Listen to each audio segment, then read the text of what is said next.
السلام علیکم ورحمۃ اللہ وبرکاتہ۔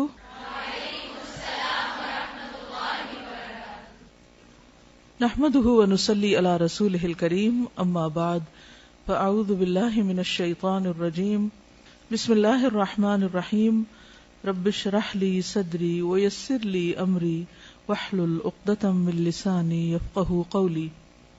چلیے بسم اللہ الرحمن الرحیم، کتاب کھولیے۔ آج ہم حیات صحابیات شروع کریں گے۔ سیرت رسول صلی اللہ علیہ وسلم پڑھانے کے بعد صحابیات کے حالات خاص طور پر پڑھانے کا ارادہ اس لیے کیا گیا کہ خواتین کے لیے قریب کی رہنمائی خواتین کی زندگی میں ہوتی ہے۔ بحیثیت ایک مسلمان خاتون کے ہمیں کیا کرنا چاہیے اور کیا نہیں کرنا چاہیے، اور ہمارے کس رول میں ہمارے لیے کیا اجر ہے، اور صحابیات میں سے وہ صحابیات جن کو جنت کی بشارت دی گئی اور جن کے درجات بلند ہوئے اور جنہوں نے دین میں بڑی خدمات انجام دی، ان کا طرز عمل کیا تھا، اس میں ہم سب کے لیے رہنمائی ہے۔ پیج 15 پر یہ لکھتے ہیں مولانا محمود احمد غضنفر، جنہوں نے کتاب لکھی ہے کہ میری شروع دن سے یعنی تقریباً 22 سال سے یہ خواہش تھی کہ جس طرح حیات صحابہ کے درخشاں پہلو کتاب لکھی تھی، ایسے ہی صحابیات الرسول کی تابناک سیرت کی ضیاءپاشیوں کی آئینہ دار ایک مؤثر اور جامع کتاب لکھوں جو میری زندگی کے بعد بھی اجر کا باعث بن سکے۔ الحمدللہ، اللہ کریم نے مجھے اس کی توفیق بخشی، یہ کام بھی میری زندگی میں مکمل ہوا اور اب یہ کتاب آپ کے ہاتھوں میں پہنچ گئی۔ یہ میری زندگی کی ایک دیرینہ خواہش تھی جسے اللہ ذوالجلال نے پورا کر دیا۔ آپ بھی اس موقع پر کوئی خواہش کر لیجئے، اور وہ صرف خواہش ہی نہ ہو بلکہ اس کے اوپر آپ کچھ کرنے والے بھی ہوں، تاکہ ہم سب کے لیے بھی کوئی چیز آئندہ محفوظ ہو جائے اور صدقہ جاریہ کا باعث بن جائے۔ بسم اللہ الرحمن الرحیم۔ سیدہ اسماء بنت ابی بکر الصدیق رضی اللہ تعالی عنہا، پیج 17۔ خاندانی پس منظر: نام اسماء، والد کا نام سیدنا ابو بکر الصدیق رضی اللہ عنہ، جو ہجرت کے وقت رسول اللہ صلی اللہ علیہ وسلم کے رفیق سفر اور غار ثور کے دوسرے مکین تھے، یعنی اس میں موجود تھے۔ والدہ کا نام قتیلہ بنت عبد العزیٰ تھا اور خاوند میدان جہاد کے نامور شاہ سوار اور اسلام قبول کرنے میں سبقت کا اعزاز حاصل کرنے والے جلیل القدر صحابی سیدنا زبیر بن عوام تھے۔ ان کو بھی جنت کی بشارت دی گئی تھی نا۔ والد کی جانب سے ان کی ہمشیرہ ام المومنین سیدہ عائشہ صدیقہ تھی، یعنی والد کی جانب سے یہ بہن تھی۔ ان دونوں کی والدائیں فرق تھیں۔ ان کے بیٹے کا نام عبداللہ بن زبیر تھا۔ ہجرت کے بعد مہاجرین کے ہاں پیدا ہونے والا یہ سب سے پہلا بچہ تھا۔ ان کے والد نے ان کی والدہ قتیلہ کو زمانے جاہلیت میں طلاق دے دی تھی، یعنی ابو بکر صدیق کی یہ وائف تھی۔ جب سیدنا ابو بکر نے اسلام قبول کر لیا تو اپنی رفیقہ حیات ام رومان اور ان کے بطن سے پیدا ہونے والی اولاد کو اسلام کی دعوت دی، تو انہوں نے اور ان کی بیٹی سیدہ عائشہ نے برضا اور رغبت اسلام قبول کر لیا۔ یہاں تھوڑی سی تصحیح کیجیے، اصل میں ہوتا یہ ہے کہ مختلف جو تاریخ کی کتابیں ہوتی ہیں ان میں جو بات جیسے آتی ہے پھر آگے اسی طرح نقل ہو جاتی۔ اب دیکھیے کہ حضرت عائشہ کے بارے میں آپ نے پڑھا تھا نا کہ انہوں نے بیسیکلی اسلام میں آنکھ کھولی تھی، انہوں نے قبول نہیں کیا تھا۔ تو یہ تصحیح کرنی ہوگی آپ کو، ایسی چیزیں آپ کو خود بھی نوٹ کرنی چاہیے، ٹھیک ہے؟ یعنی جب بھی کسی کتاب کو پڑھیں تو صرف ایز از نہ پڑھ لیں، بلکہ کیا کریں، تھوڑا کریٹیکلی بھی دیکھیں کہ یہ بات یہاں یہ کہی جا رہی، پیچھے ایسے کہی گئی تھی، تو اس میں یہ کنٹرڈکشن کیوں آ گئی، ٹھیک ہے؟ البتہ ان کے بیٹے عبد الرحمن نے اسلام قبول کرنے سے انکار کر دیا۔ اسماء اور ان کے بھائی عبداللہ نے اسلام قبول کرنے کی سعادت حاصل کر لی۔ تو 3 طرح کی اولاد ہوئی، ایک جس نے اسلام قبول کیا، کون ہے وہ؟ اسماء اور عبداللہ۔ دوسرے جنہوں نے انکار کیا، تیسرے جنہوں نے بائی برتھ یعنی اسلام ہی کی حالت میں آنکھ کھولی۔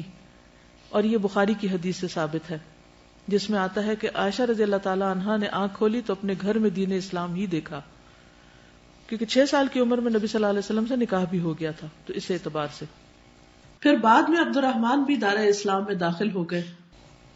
ہجرت کے وقت کا کارنامہ: ام المومنین سیدہ عائشہ رضی اللہ عنہا کا بیان ہے کہ کم ہی کوئی دن ہوگا جس دن نبی کریم صلی اللہ علیہ وسلم سیدنا ابو بکر کے گھر صبح یا شام کے وقت تشریف نہ لائے ہوں۔ جب آپ کو مدینہ منورہ کی طرف روانگی کا حکم دیا گیا تو آپ ہمارے پاس دوپہر کے وقت تشریف لائے۔ سیدنا ابو بکر صدیق کو اطلاع دی گئی تو انہوں نے کہا نبی کریم صلی اللہ علیہ وسلم اس وقت کسی اہم معاملے کے پیش نظر ہی ہمارے ہاں تشریف لائے ہیں. جب آپ گھر میں داخل ہوئے تو ابو بکر سے فرمایا جو بھی آپ کے پاس ہے اسے باہر بھیج دیجیے. تو انہوں نے عرض کیا اللہ کے رسول صلی اللہ علیہ وسلم یہ میری 2 بیٹیاں عائشہ اور اسماء ہیں. آپ نے فرمایا کیا آپ کو یہ معلوم ہو گیا ہے کہ مجھے روانگی کا حکم دے دیا گیا ہے؟ ابو بکر نے عرض کیا اے اللہ کے رسول زہ قسمت مجھے بھی آپ کے ساتھ چلنے کی اجازت ہے؟ آپ نے فرمایا ہاں آپ بھی میرے ساتھ چلیں گے. انہوں نے عرض کیا اے اللہ کے رسول صلی اللہ علیہ وسلم میرے پاس 2 اونٹنیاں ہیں جنہیں میں نے سفر کے لیے تیار کیا ہے, ان میں سے ایک آپ قبول فرمائیں. آپ نے فرمایا ٹھیک ہے, میں نے تجھ سے ایک اونٹنی قیمت کے عوض لے لی. حضرت عائشہ فرماتی ہیں کہ اللہ کی قسم میں نے آج سے پہلے کبھی کسی کو خوشی سے روتے نہیں دیکھا, لیکن آج میں نے دیکھا کہ سیدنا ابو بکر انتہائی خوشی کی وجہ سے رو رہے ہیں. جب مکہ معظمہ کے گلی کوچوں پر اندھیرا چھا گیا تو رسول اللہ صلی اللہ علیہ وسلم نے سیدنا علی بن ابی طالب کو حکم دیا کہ وہ آپ کے بستر پر سو جائیں. یاد رکھیے کہ یہ سونے والی روایت بھی ضعیف ہے, ٹھیک ہے, معلوم ہے نا, آپ نے شاید پہلے بھی آپ کو بتایا گیا تھا. اور آپ نے اپنے پاس موجودہ امانتیں ان کے سپرد کر دیں تاکہ وہ ان کے حقداروں کی طرف لوٹا دیں. پھر آپ سیدنا ابو بکر صدیق کی رفاقت میں سور پہاڑ کی طرف روانہ ہو گئے. یہ بات درست ہے کہ آپ وہاں روانہ ہوئے اور وہاں ایک غار میں داخل ہو گئے. عبداللہ بن ابی بکر قریش کی کارروائیوں کے بارے میں روزانہ تازہ ترین معلومات رسول اللہ صلی اللہ علیہ وسلم کو دیا کرتے تھے, اور سیدہ اسماء کھانا اور پانی لے کر غار سور میں آتی, یہاں تک کہ دونوں ہستیاں مدینہ کی طرف روانہ ہو گئیں. سیدہ اسماء رسول اللہ صلی اللہ علیہ وسلم کی روانگی کی داستان کچھ یوں بیان کرتی ہیں کہ جب رسول اللہ صلی اللہ علیہ وسلم نے مدینہ کی طرف ہجرت کرنے کا ارادہ کیا تو میں نے رسول اللہ صلی اللہ علیہ وسلم اور ابو بکر صدیق کے لیے کھانا تیار کیا. ہمیں کھانے کے تھیلے اور پانی کے مشکیزے کا منہ باندھنے کے لیے کوئی رسی نہ ملی. میں نے سیدنا ابو بکر صدیق سے کہا اللہ کی قسم میرے کمر بند کے علاوہ میرے پاس کوئی چیز نہیں جس سے تھیلے اور مشکیزے کا منہ باندھ سکوں. انہوں نے فرمایا ازار بند پھاڑ کر 2 حصے کر لو, ایک کے ساتھ مشکیزے اور دوسرے کے ساتھ کھانے کے تھیلے کا منہ باندھ دو. تو میں نے ایسے ہی کیا. اس بنا پر میرا نام ذات النطاقین یعنی 2 ازار بندوں والی رکھ دیا گیا. فرماتی ہے کہ اس موقع پر رسول اللہ صلی اللہ علیہ وسلم نے میرے حق میں یہ دعا کی ابدلک اللہ بنطاقک ھذا نطاقین فی الجنہ. بخاری کی روایت ہے تیرے اس کمر بند کے بدلے اللہ سبحانہ و تعالیٰ تجھے جنت میں 2 کمر بند عطا فرمائے گا یا عطا فرمائے.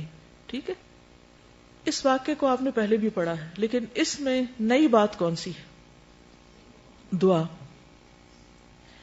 ہمارے سیکھنے کی بات یہاں یہ ہے کہ جب کوئی شخص آپ کے ساتھ احسان کرے یا پھر براہ راست آپ کے ساتھ نہ بھی کرے, دین کا کوئی کام کرے, تو اس کے لیے بھی آپ شکر گزار ہوں اور آپ اس کے لیے دعا کریں بحیثیت ایک استاد کے یا لیڈر کے یا گروپ انچارج کے یا کچھ بھی, یعنی کسی بھی ایسی جگہ پر آپ ہیں جہاں آپ کے ساتھ اور لوگ, ایون آپ کے شاگرد, ان کا بھی شکریہ ادا کرنے میں یا ان کے لیے بھی دعا کرنے میں آپ بخیل نہ ہو, کیونکہ انہوں نے آپ کو موقع دیا پڑھانے کا, نیکی کمانے کا. مثلا والدین ہمیشہ ایک ایسے پوزیشن پہ ہوتے ہیں کہ وہ احسان کے درجے پہ ہوتے ہیں کہ انہوں نے احسان کیا اولاد کے ساتھ, لیکن اولاد بھی تو ذریعہ بنی ہے نا نیکی کمانے کا. تو اس پر کس کو شکر گزار ہونا چاہیے؟ والدین کو. تو ہمیں اپنے ہر رول میں اور جہاں سے بھی ہمیں کوئی خیر پہنچے, کوئی نعمت ملے, وہاں پر شکر گزاری کرنی چاہیے. اللہ کی شکر گزاری اور بندوں کی شکر گزاری. عام طور پر ہمارے تعلقات میں خرابیاں کیوں آتی ہیں؟ کیونکہ ہم ایک دوسرے کے شکر گزار نہیں ہوتے, اس کے لیے دعا نہیں کرتے. یعنی اگر زبان سے آپ شکریہ نہ بھی کہہ سکیں تو آپ کیا کریں؟ دعا دیں, دعا دیں دوسرے کو. اب یہاں پر آپ دیکھیے کہ دیکھنے میں معمولی کام ہے, مثلا بعض اوقات ایسا ہوتا ہے نا, سفر پیش آ جاتا ہے اور جلدی سے گھر میں ہم بیگ پیک کر رہے ہوتے ہیں, اچھا لے آؤ وہ لفافہ لے آؤ, اچھا وہ فلانی چیز لے آؤ, وہ رسی لے آؤ, وہ ٹیپ لے آؤ, وہ ڈبہ لے آؤ, وہ پیک کرے کیا, بند کیا اور رکھا, گاڑی میں چلے گئے, نہ شکریہ نہ کچھ اور. کیا بہانہ ہے جی ہم بڑے مصروف تھے. کتنا خوبصورت دین ہے اگر ہم اس پہ عمل کریں کہ اگر بچے نے رسی لا کے دی ہے تو ہم پیارا سا ایک بول بولیں اور اس کا شکریہ ادا کریں اور اس کو دعا دیں اس موقع پر کہ اللہ تمہیں سلامت رکھے, اللہ تمہیں جنت میں اس سے بہتر دے. دیکھیے اگر مائیں اور استاد صرف اتنا ہی سیکھ جائیں کہ جب شاگرد کچھ کرے تو اس کو صرف یہ کہ اللہ تم کو جنت میں چیز عطا کرے، مثلا صرف اتنی سی دعا، اللہ اس کا بدلہ تمہیں جنت میں یہ دے. اچھا، اس سے بچے کے ذہن پر، یعنی چاہے آپ کا اپنا بچہ ہو یا شاگرد بچہ ہو، اس کی ذہن سازی کس طریقے پر ہو رہی ہوگی؟ شابش، دو چیزیں ہیں. نمبر ایک، آخرت اورینٹڈ ہوگا، اس کا دنیا کا لالچ نہیں بنے گا، اینڈ میں ریوارڈ ملے گا، اور اس کے ذہن میں جنت کا ایک بہت خوبصورت نقشہ بن جائے گا، اور اس کے لیے وہ اسٹرائیو کرے گا، اسٹرگل کرے گا. اگر ہم بعض اوقات کسی بچے کو شکریہ ادا کرتے بھی ہیں یا کچھ کہتے بھی ہیں تو بس دنیا کی کوئی بات کر دیتے ہیں، آخرت کی بات نہیں کرتے. زیادہ زیادہ کہ جہنم ہے یا اللہ تعالیٰ ناراض ہوں گے، بس وہی رٹے رٹائے جملے بول دیتے ہیں. تھوڑی سی اس کی پریکٹس شروع کریں، ٹھیک ہے؟ یہی آپ کا ہوم ورک ہے. کیا؟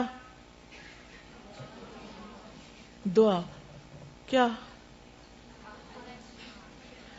مثلا کسی نے آپ کو پانی پلایا، کیا دعا دیں گے؟ اللہ تمہیں سلسبیل سے پانی پلائے. ٹھیک ہے؟ صرف اتنا ہی نہیں کہ جنت کا پانی پلائے، جنت کے چشموں کا نام لے. اب آپ دیکھیے ان کی بھی وکیبلری بڑھے گی اور آپ کی بھی بڑھے گی.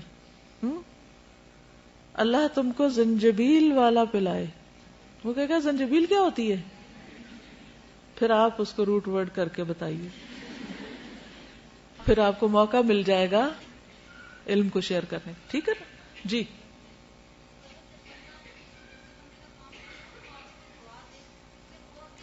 جی ہاں، جب کوئی شخص تھک کے کام کر کے لاتا اور آپ اس کو دعا دیتے ہیں تو اس کے دل میں کیا ہوتا ہے؟ اور انرجی آ جاتی ہے، اس کی تھکاوٹ بھول جاتی، وہ پہلے سے بھی زیادہ اچھا کام کرے گا. تو ان اے وے اٹس اے ٹریننگ. ہاں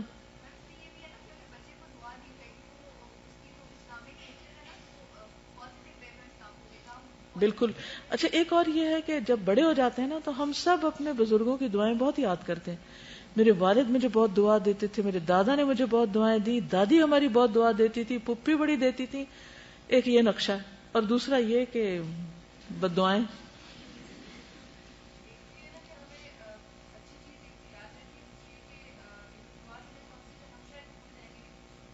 وہ یاد رکھے گا. ایگزیکٹلی. گویا آپ نے اس کو دعا دے کر انسٹنٹ ریوارڈ دے دیا. اس کے لیے یہی ریوارڈ کافی ہے کہ اس کو اچھے لفظ مل گئے، باقی ریوارڈ اس نے اللہ کے ذمہ ڈال دیا. ٹھیک ہے نا؟ تو یہ جو سٹائل ہے نبی صلی اللہ علیہ وسلم کو، یہ جو طریقہ ہے، یہ امیزنگ طریقہ ہے اور دلوں کو جیتنے والا ہے اور خیرخواہی کے اظہار کا طریقہ ہے.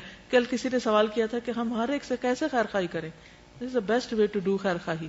ٹھیک ہے؟ اور بچے ہم سے سیکھ رہے تھے. اور ایک اور بات ہے کہ کسی ایسے بندے کو دعا دے ہی نہیں سکتے آپ جس کے لیے آپ کا دل خفا ہو. ہاں؟ تو اس سے اپنا دل بھی ٹھیک کرنے کا موقع ملتا ہے نا. وہ نفرتیں اور گرجز اور یہ چیزیں بھی کم ہوتی ہیں. بالکل، دعا دینے میں تو ہمارا کچھ بھی نہیں جاتا. جی ہاں، جب ہم کسی کو دعا دیتے تو فرشتے ہمیں دعا دے رہے ہوتے، تو ان اے وے ہمیں اس کا بھی ہم کو فائدہ ہوتا ہے، دعا بولنے کا بھی. شکر گزاری کا احساس.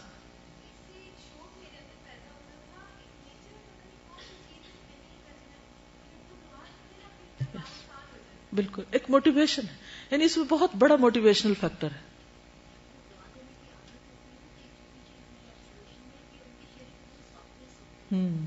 یس، جن کو دعائیں دینے کی عادت ہوتی ہے ان کے اندر ایک قدرتی طور پر سافٹنس ہوتی ہے، کیونکہ وہ کیئرنگ ہوتے ہیں نا، دوسروں کا فکر کر رہے ہوتے ہیں. بالکل. اب آپ دیکھیے کہ یہ اب ہم دور سے ہسٹری کو پڑھ رہے ہیں نا، ہاں حضرت اسماء ایسا کر رہی ہیں، حضور صلی اللہ علیہ وسلم یہ کہہ رہے ہیں، لیکن اس وقت جب سر پہ پڑی ہوتی ہے کہ آپ کو خوف کے مارے، سوچئے سچویشن کون سی ہے کہ دشمن پیچھے ہے، آپ کو فوری نکلنا ہے، کتنی ایمرجنسی ہوگی. ہم سارے کام ایمرجنسی میں خراب کرتے ہیں، سارے تعلقات میں وہی گڑبڑ کرتے ہیں جلد بازی میں. لیکن آپ نے اس موقع پر بھی کتنے ٹھہراؤ کے ساتھ، کتنے بہترین طریقے سے یہ کام کیا.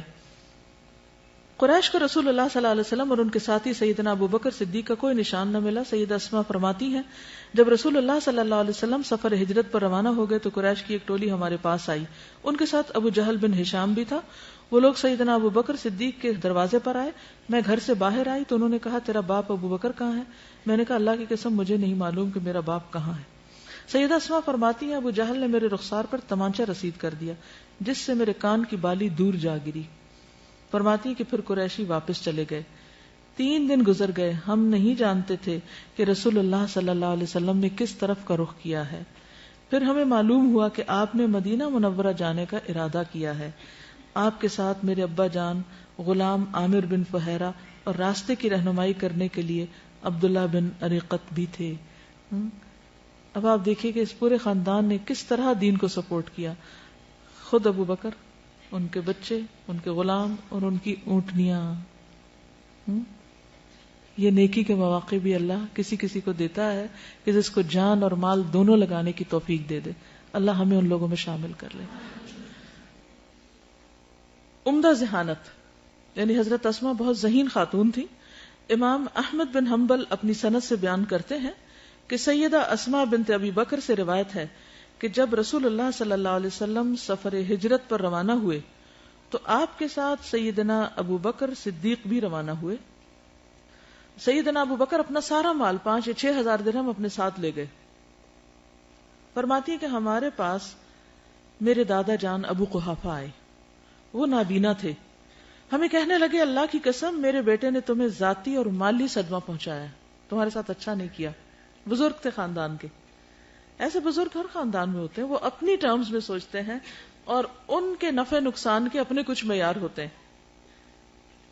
ہم چونکہ بزرگوں کا بہت احترام کرتے ہیں، اس لیے ہم کیا چاہتے ہیں کہ جو دین ہمیں پتہ چل چکا ہے یا جو ہماری سوچ بن گئی ہے، جسے ہم صحیح سمجھتے ہیں، وہ بھی انہی چیزوں کو صحیح سمجھے۔ لیکن اگر وہ کچھ اور کہتے ہیں تو ہمیں بڑی حیرت بھی ہوتی ہے اور بعض اوقات ہم ڈاواں ڈول ہو جاتے ہیں کہ اب ان کی بات مانے یا پھر قرآن و سنت کی مانے۔ تو ایسے میں آپ دیکھیے کہ حضرت اسماء نے کیا کیا۔ انہوں نے آ کر اپنے بیٹے کی شکایت کی، یعنی ان کے والد کے خلاف ان سے بات کی۔ کہتی ہیں کہ میں نے کہا دادا جان ایسی بات نہیں ہے، وہ ہمارے لیے بہت کچھ چھوڑ کے گئے۔ کہتی ہیں کہ میں نے گھر کے روشن دان میں کچھ سنگریزے رکھ کر ان پہ کپڑا ڈال دیا تھا، یعنی پتھر کے ٹکڑے چھوٹے چھوٹے رکھ کے ان پہ کپڑا ڈال دیا تھا، جہاں میرے ابا جان درہم و دینار رکھا کرتے تھے۔ پھر میں نے ان کا ہاتھ پکڑ کر کہا دادا جان اپنا ہاتھ اس پہ رکھیے اور دیکھیے کہ وہ کتنا مال ہمارے لیے چھوڑ گئے ہیں۔ تو انہوں نے کہا اگر وہ اتنا مال چھوڑ گئے ہیں تو پھر ٹھیک ہے، اس نے بہت اچھا کیا، یہ مشکل وقت میں تمہارے کام آئے گا۔ فرماتی ہیں اللہ کی قسم انہوں نے ہمارے لیے کوئی چیز بھی نہیں چھوڑی تھی، لیکن میں نے چاہا کہ اس طریقے سے میں بوڑھے دادا جان کی تسلی کرا دوں۔ یہ حکمت بھی تھی، ذہانت بھی تھی۔ اس سے پتہ چلتا ہے کہ مختلف ڈیفیکلٹ سچویشن سے کس طرح ڈیل کیا جاتا ہے۔ عام طور پر ہم کیا کرتے ہیں، جب کوئی ایک شخص دوسرے کی شکایت ہمارے پاس لے کر آئے تو ہم بجائے اس کے کہ جو شخص ہمارے سامنے نہیں اس کا دفاع کریں، ہم سامنے والے کی ہاں میں ہاں ملانا شروع کر دیتے ہیں کیونکہ یہ زیادہ کنوینئنٹ ہوتا ہے۔ پھر اسی طرح ہم بعض اوقات یہ سوچ کر کہ ہمیں بالکل صحیح بات کرنی ہے اور ہم اس وقت بہت امانت دار بن کر پیش آئیں، ہم حقیقت کھول دیتے ہیں معاملات کی، جس سے اور زیادہ خرابی پیدا ہوتی ہے۔ یا حکمت کا تقاضا یہ تھا کہ اس وقت وہ نابینا بھی ہیں، ابو قحافہ ضعیف بھی ہیں، بیٹے کے جانے کا بھی صدمہ ہے، اس موقع پر ان کو مزید صدمے سے دوچار نہ کریں اور ان کا دھیان بانٹ دیں، ان کا دھیان کسی اور طرف کر دیں کہ آپ فکر نہیں کریں، یہ دیکھیں ہے کچھ۔ ابھی آپ دیکھیں کہ یہ کوئی جھوٹ نہیں تھا، یہ کس کو آپ توریہ کہہ سکتے ہیں یا پھر آپ یہ کہہ سکتے ہیں کہ ان کی دلجوئی کے لیے، ان کی تسلی کے لیے ان کو کہ یہ ہمارے پاس چھوڑ گئے، اور وہ پتھر تو چھوڑے ہوئے تھے نا، چاہے ان کی کوئی بھی ویلیو نہیں تھی، کہ ہمارے پاس بہت کچھ ہے، آپ دیکھیں رکھا ہے یہیں پر۔ بہت سے اوقات میں جب کوئی شخص آپ پر اعتراض کرے، جب کوئی شخص آپ کو پریشان کرے، تو آپ کو کیا کرنا چاہیے؟ دفاع کرنے کی بجائے اور اس انداز میں اپنے آپ کو دلائل دینے کی بجائے اس وقت صرف دھیان بانٹ دیں اور دوسرے کی تسلی کرا دیں، کیونکہ اس کا جو ہم و غم ہے وہ آپ کا نہیں ہے۔ آپ ان درہم و دینار پہ بھروسہ نہیں کرتے، اللہ کی ذات پہ کرتے ہیں. کیونکہ ایک اور موقع پر بھی حضرت ابوبکر صدیق رضی اللہ تعالیٰ عنہ سارے گھر کا مال لے گئے تھے اور اللہ کی راہ میں دے دیا تھا، اور جب پوچھا گیا کہ کیا چھوڑا تو کہا اللہ اور اس کا رسول. کہ اگر ان پر ایمان ہے، ان سے محبت ہے، تو اللہ تعالیٰ ساری مشکلات آسان کر دے گا. اور کیا سمجھ آیا اس واقعے سے؟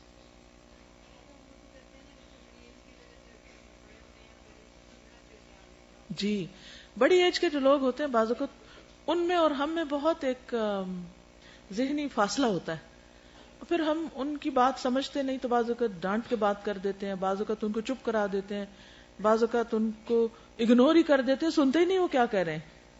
تو یہ سارے رویے بھی مسلمان خاتون کو زیب نہیں دیتے، اور عقل مندی یہی ہے کہ انسان ایسے مواقع پر صحیح طریقہ اختیار کرے. مال کی بات ہوئی تو حضرت اسماء جو تھی ان کو صدقہ کرنے کا بہت شوق ہوتا تھا. ان کے شوہر کا نام کیا تھا؟ زبیر بن عوام. اسماء بنت ابی بکر سے روایت ہے کہ وہ نبی صلی اللہ علیہ وسلم کے پاس حاضر ہوئی. عرض کیا اے اللہ کے نبی، میرے پاس کوئی چیز نہیں سوائے اس کے جو زبیر مجھے دیں. یعنی میں خود کچھ نہیں کماتی، کچھ ہے ہی نہیں، میں کیا صدقہ کروں؟ کیا مجھ پر کوئی گناہ ہے کہ اگر میں اس دیے ہوئے میں سے کچھ صدقہ کروں؟ یہ اکثر عورتوں کا سوال ہوتا ہے. تو حضرت اسماء نے یہ سوال نبی صلی اللہ علیہ وسلم سے کر کے ہمارے لیے جواب لے لیا.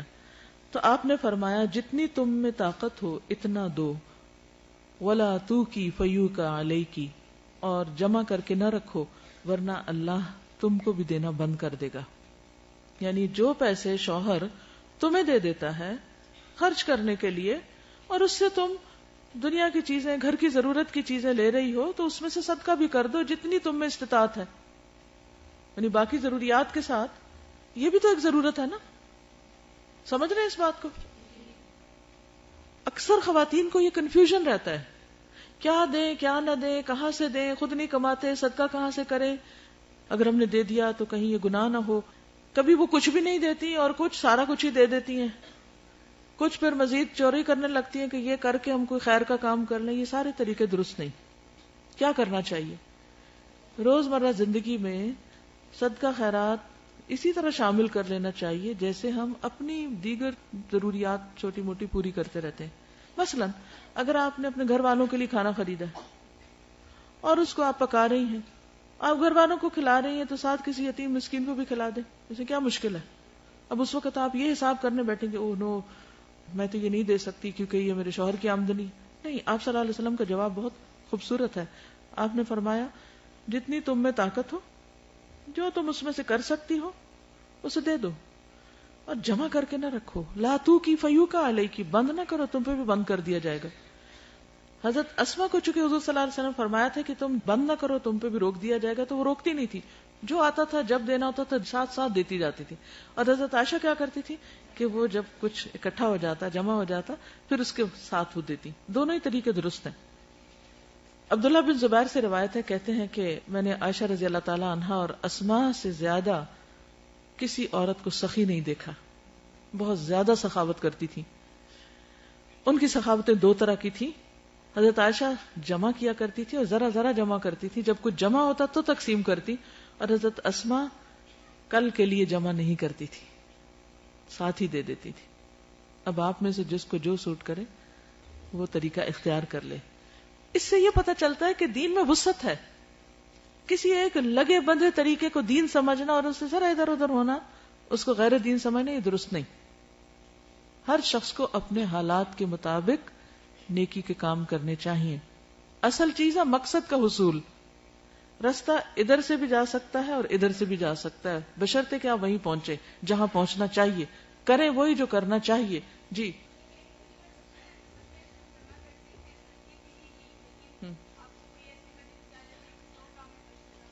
وہ بھی صدقہ ہی ہوتا ہے، کیونکہ ایمرجنسیز میں کسی کی ضرورت پوری کرنا. مثلا آپ نے ایک نیت سے اپنے حج کے لیے پیسے جمع کر رہے تھے، اتنے میں والد بیمار ہو گئے اور ان کے علاج کے لیے پیسے ہی نہیں ہیں، تو آپ کیا کریں گے؟ انسانی جان قیمتی ہے. آپ وہ پیسے ان کو دے دیں گے تو انشاءاللہ اللہ تعالیٰ آپ کی نیت پوری کر دے گا اور آپ کو حج کا ثواب بھی مل جائے گا. تو ایسا کیا جا سکتا ہے. چند اور باتیں حضرت اسماء کے بارے میں. اسلام کے ساتھ وابستگی. سیدہ اسماء کو اپنے دین پر فخر تھا. وہ دین اسلام کے احکامات پر عمل پیرا تھی. ان کے تقوی نے انہیں اس بات پر آمادہ کیا کہ رسول اللہ صلی اللہ علیہ وسلم سے یہ دریافت کریں کہ کیا وہ اپنی والدہ کا استقبال کر سکتی ہیں کیونکہ وہ مشرکہ ہیں. ان کی والدہ کو ایک دفعہ کچھ ضرورت پڑ گئی تھی اور وہ مسلمان نہیں تھی تو وہ مدینہ آئی تھی. اب جب انہیں پتا چلا تو یہ پریشان ہوئی کہ وہ تو مسلمان نہیں ہے, کیا میں ان کی مدد کروں؟ بعض سچویشن ایسی پیش آ جاتی ہیں مختلف لوگوں کو. تو امام مسلم نے یہ روایت اپنی کتاب صحیح مسلم میں روایت کی ہے. سید اسما فرماتی ہیں کہ میں نے عرض کیا, اے اللہ کے رسول صلی اللہ علیہ وسلم, میری والدہ میرے پاس بڑی چاہت لے کر آئی ہیں, کیا میں ان سے صلہ رحمی کر سکتی ہوں؟ آپ نے فرمایا ہاں, سلی امکی. ایک دوسری روایت میں کچھ اس طرح ہے, ابو قریب محمد بن العلا سے روایت ہے, وہ کہتے ہیں کہ ہمیں ابو اسامہ نے ہشام سے اور اس نے اپنے باپ کے حوالے سے حدیث بیان کی. اس نے حضرت اسما رضی اللہ تعالی عنہا سے, وہ فرماتی ہے کہ میرے پاس میری والدہ اس دور میں آئی جبکہ رسول اللہ صلی اللہ علیہ وسلم نے قریش کے ساتھ معاہدہ کر رکھا تھا. کون سا؟ حدیبیہ. میری والدہ مشرکہ تھی. میں نے آپ سے فتویٰ طلب کیا کہ میری والدہ میرے پاس مجھ سے ملنے کی چاہت لے کر آئی ہیں, کیا میں اس سے مل سکتی ہوں؟ آپ نے فرمایا ہاں, اپنی والدہ سے ملو. تو اس سے کیا پتہ چلتا ہے کہ والدین اگر دین پر نہیں, ایون اگر وہ نان مسلمز ہیں یا والدین نہیں کوئی اور بھی رشتہ دار, تو ان سے میل ملاقات رکھی جا سکتی ہے, ان کے ساتھ احسان کا سلوک کیا جانا چاہیے. سید اسما نے اپنی والدہ کو اپنے گھر میں داخل ہونے سے روک رکھا تھا. جب رسول اللہ صلی اللہ علیہ وسلم کا فرمان سنا تو انہوں نے والدہ کو گھر میں داخل ہونے کی اجازت دی. اس سے بھی آپ اندازہ لگائیں کہ ایمانی غیرت بھی کتنی تھی. وہ ایک شک میں تھی کہ پتہ نہیں ایسا کرنا ٹھیک ہے یا نہیں, اور اس کے تحائف قبول کر لیے. اب دیکھیں کہ حضرت اسما کا صرف یہی عمل یعنی ہمیں دین کی غیرت کے بارے میں نہیں بتاتا, یا دین کے بارے میں محتاط انداز, مختلف مقامات پر جو آپ کے سوال ہیں نبی صلی اللہ علیہ وسلم سے, یہ سب یہ ظاہر کرتے ہیں کہ وہ کتنی محتاط زندگی بسر کر رہی تھی اور دین کے بارے میں سیکھنے کا ان کا شوق کتنا تھا. یہاں سے سوال کرنے کا انداز بھی پتہ چلتا ہے. سوال کرنا انسان کی ذہنی کیفیت کا پتہ دیتا ہے کہ وہ کسی چیز کے بارے میں جاننا چاہتا ہے, اور جاننا کیوں چاہتا ہے؟ تاکہ اس کا عمل درست ہو سکے. عمل کی درستگی کے لیے سوال کرنا فائدہ مند ہے, لیکن سوال برائے سوال اور بحث برائے بحث اور کسی کو زج کرنے کے لیے یا صرف کسی کا امتحان لینے کے لیے یا کسی کو بلٹل کرنے کے لیے, اس کی تحقیر کرنے کے لیے سوال کرنا یہ پسندیدہ نہیں ہے. یا کسی اور کو کچھ سنانے کے لیے کہ آپ کا اپنا کوئی مسئلہ نہیں, کسی اور کے خلاف آپ فتویٰ لینا چاہتے ہیں, تو اس طرح کسی سے سوال کرنا تاکہ آپ بات جو خود نہیں کہہ پا رہے وہ دوسرے سے کہلوا دیں. سوالات کی کثرت جبکہ وہ بیکار ہوں درست نہیں. ضرورت کے سوالات, کم سوالات, اور جس سوال پر واقعی آپ کو عمل کرنا ہے جس کے جواب پر وہ سوال پوچھیں. اور پھر یہ کہ فتویٰ شاپنگ بھی نہ ہو, پہلے ایک سے پوچھا, وہاں سے تسلی ہو بھی گئی تو کہا چلے ایک سے اور سے پوچھ لیتے ہیں, کیا پتا کہ اس میں مزید کوئی اور گنجائش نکل آئے. اور پھر کسی اور سے پوچھا, پھر کسی اور سے پوچھا, پھر پانچویں کو جا کے بتایا میں بہت سو سے پوچھ چکی ہوں, اب آپ سے پوچھنا باقی ہے. تو بھئی کیوں پوچھے چلے جا رہے ہیں؟ جس کو عمل کرنا ہو وہ تو ایک سے ہی پوچھ کے عمل کر لے گا, الا یہ کہ وہ سوال کا جواب کو بہت ہی غیر ضروری طور پر حقیقت سے دور ہو یا بالکل ہی دل کو نہ لگے. جب دل گواہی دے دے تو انسان کو پھر عمل کی فکر کرنی چاہیے. دیکھیے اسلام جو ہے وہ اطاعت کا نام ہے. طریقے اطاعت کے آگے پیچھے ہو سکتے ہیں, مختلف ہو سکتے ہیں. اللہ تعالیٰ اصل میں ہم میں دیکھنا کیا چاہتا ہے؟ کیا دیکھنا چاہتا ہے؟ کہ ہمارے اندر اس کی بات ماننے کا جذبہ کتنا ہے اور اطاعت کی خو کتنی ہے. اچھا, صدقہ کے علاوہ آپ کو معلوم ہے کہ حضرت عائشہ رضی اللہ تعالی عنہا نے غزوہ بنو المصطلق کے موقع پر ہار کس کا پہنا ہوا تھا؟ حضرت اسما کا. یہ ان کی سوتیلی بہن تھی.